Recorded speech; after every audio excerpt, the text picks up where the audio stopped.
මගේ නම රුසන්දි. මම සර්ගේ 2022 වර්ෂයේ ඉගෙන ගත්ත ළමයෙක්. මගේ ඉස්කෝලේ සිරිමාව බණ්ඩාරනායක විද්‍යාලය. ඒ වගේම මම දැනට කරන්නේ චයිල්ඩ් සයිකොලොජි ඩිග්‍රී එකක් ලන්ඩන් වල. මම ජීවත් වෙන්නේ ලන්ඩන් වල.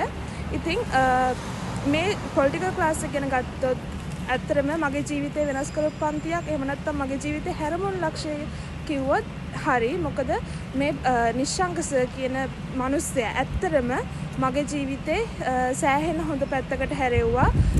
සර්ගේ පන්තියේ ඇත්තටම සර් කරන වැඩපිළිවෙල ළමයින්ට ප්‍රිය එකක් වුණේ හැමදාම. අපිට පොලිටිකල් කවදාවත් එපා වුණේ නැහැ.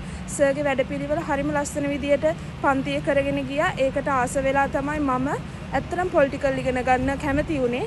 මොකද කලින් මට පොලිටිකල් කියන්නේ මම කැමති නැති විෂයක්. පස්සේ මට පොලිටිකල් කියන්නේ මගේ කැමති විෂය වුණා. පොලිටිකල් වලින් ඒ හම්බෙච්ච මොටිවේෂන් එක මගේ අනිත් සබ්ජෙක්ට් වලටත් ඇත්තටම ලොකු උදව්වක් වුණා. මම ඔයගලන්ට කියන්නේ ඔයාලා පොලිටිකල් ක්ලාස් එකක් හොයනවා නම් අනිවාර්යෙන්ම නිශාංක සර්ගේ ක්ලාස් එකට යන්න. මොකද කවදාවත් වරදින්නේ නැහැ. ඒ වගේම මම සර්ට සුබ පතනවා සර්ගේ ඉදිරි කටයුතු සාර්ථක වෙන්න කියලා. ස්තුතියි.